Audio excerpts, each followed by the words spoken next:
ಮರಳು ಮರಳಾಗಿ ಹೇಗಿದೆ ನೋಡಿ ತುಪ್ಪ ನೋಡ್ದಾ, ಈ ಥರ ಮರಳು ಮರಳಾಗಿ ಬರುತ್ತೆ. ಹಲೋ, ಹೇಗಿದ್ದೀರಪ್ಪ ಎಲ್ಲ? ಈಗ ಬೆಣ್ಣೆ ತೆಗೆದಾಗಿದೆಪ್ಪ. ನಿಮ್ಗೊಂದು ರೆಸಿಪಿ ಹಾಕಿದ್ದೀನಿ ಬೆಣ್ಣೆ ತೆಗೆಯೋದು. ಈಗ ಅದನ್ನು ತುಪ್ಪ ಮಾಡ್ತಾಯಿದ್ದೀನಪ್ಪ. ಕಾಯ್ಲಿಕ್ಕೆ ಇಟ್ಟಿದ್ದೀನಿ ಬೆಣ್ಣೆ. ಹೇಗೆ ತುಪ್ಪ ಮಾಡ್ತಾಯಿದ್ದೀನಿ ನಾನು ನೋಡಿ. ಓಕೆ ನೋಡಿಪ್ಪ, ತುಪ್ಪ ಕಾಯಿಸ್ಲಿಕ್ಕೆ ಅರಿಶಿನ, ಉಪ್ಪು, ಸಕ್ಕರೆ, ಒಂದು ಏಲಕ್ಕಿ, ಒಂದು ಲವಂಗ, ಕರಿಬೇವಿನ ಸೊಪ್ಪು, ಬೆಳ್ಳುಳ್ಳಿ ಆಪ್ಷನ್ನಪ್ಪ, ವೀಳ್ಯದೆಲೆ. ನೋಡಿಪ್ಪ, ಒಂದು 5 ನಿಮಿಷ ಬೆಣ್ಣೆ ಇಟ್ಟಿದ್ದೀರಲ್ವ, ನೋಡಿ ಒಂದು 5 ನಿಮಿಷ ಮೀಡಿಯಮ್ ಉರಿ ಇಟ್ಕೊಂಡು ಈ ಥರ ತಿರುಗಿಸಿ ನೋಡಿ. ತುಪ್ಪ ಆಗಲೇ ಗಮ್ಮಂತಾ ಇದೆ ನೋಡಿ. ಈಗ ವೀಳ್ಯದೆಲೆ ಹಾಕ್ತಾಯಿದ್ದೀನಪ್ಪ ನೋಡಿ. ವೀಳ್ಯದೆಲೆ ಹಾಕಿ ಒಳ್ಳೆ ಘಮ ಚೆನ್ನಾಗಿರುತ್ತೆ. ಕರಿಬೇವಿನ ಸೊಪ್ಪು,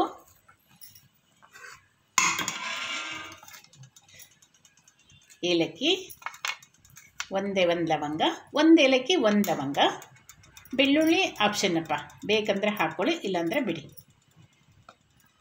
ಒಂಚೂರು ಅರಿಶಿನ,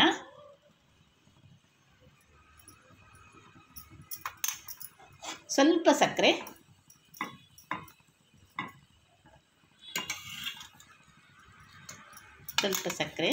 ಸ್ವಲ್ಪ ಉಪ್ಪು, ಎಲ್ಲ ಒಂದೊಂದೇ ಚಿಟ್ಟಿ ಆಯ್ತಪ್ಪ. ಒಂದು ಚಿಟ್ಟಿ ಸಕ್ಕರೆ, ಚಿಟ್ಟಿ ಉಪ್ಪು, ಓಕೆನಾ? ಇನ್ನು ಸ್ವಲ್ಪ ಬಿಸಿಯಾಗಲಿ.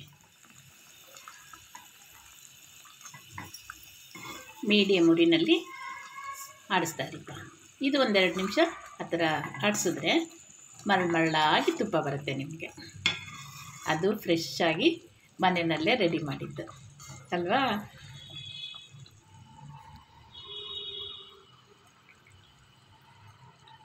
ನೋಡಿಪ್ಪ, ನೊರೆ ಎಲ್ಲ ಮೇಲೆ ನೊರೆ ಬರ್ತಲ್ಲ, ಅದೆಲ್ಲ ಹೋಯ್ತು ನೋಡಿ. ಈಗ ನೋಡಿ ಎಷ್ಟು ಮರಳಾಗಿ ಎಷ್ಟು ಘಮ ಇದೆ ಗೊತ್ತಪ್ಪ.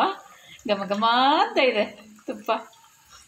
ಆಮೇಲೆ ನಾವು ಮೊಸರು ಥರ ಹೆಪ್ಪಾಕಲ್ವಲ್ಲಪ್ಪ, ಇದಕ್ಕೆ ಬರೀ ಕೆನೆ ಮಾತ್ರ ತೆಗೆದು ಫ್ರೀಝರಲ್ಲಿ ಇಡೋದು. ಹೇಳಿದ್ದೀನಿ ಅದನ್ನು, ಬರೀ ಫ್ರೀಝರಲ್ಲಿ ಇಡೋದಷ್ಟೇ.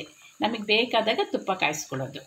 ಅದರಿಂದ ಒಂಚೂರು ಒಂಥರ ಬ್ಯಾಡ್ ಸ್ಮೆಲ್ ಇಲ್ಲಪ್ಪ. ಇದು ಗಮ್ ಅನ್ನತ್ತೆ, ಬರೀ ಕೆನೆದೇ ಘಮ ಅಂತಿತ್ತು ಹಾಗೆ ನೋಡಿ. ಈ ಥರ ಇದು ಮರಳ ತುಪ್ಪ ಬರುತ್ತೆ.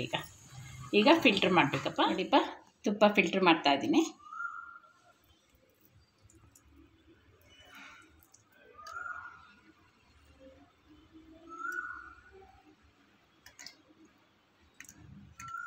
ನೋಡಿ, ಈ ಥರ ಕೆಂಪಗಾಗಬೇಕು ವೀಳ್ಯದೆಲೆ ನೋಡಿ. ಇದಕ್ಕೆ ಮೆಂತ್ಯ ಕೂಡ ಆ್ಯಡ್ ಮಾಡ್ತಾರಪ್ಪ.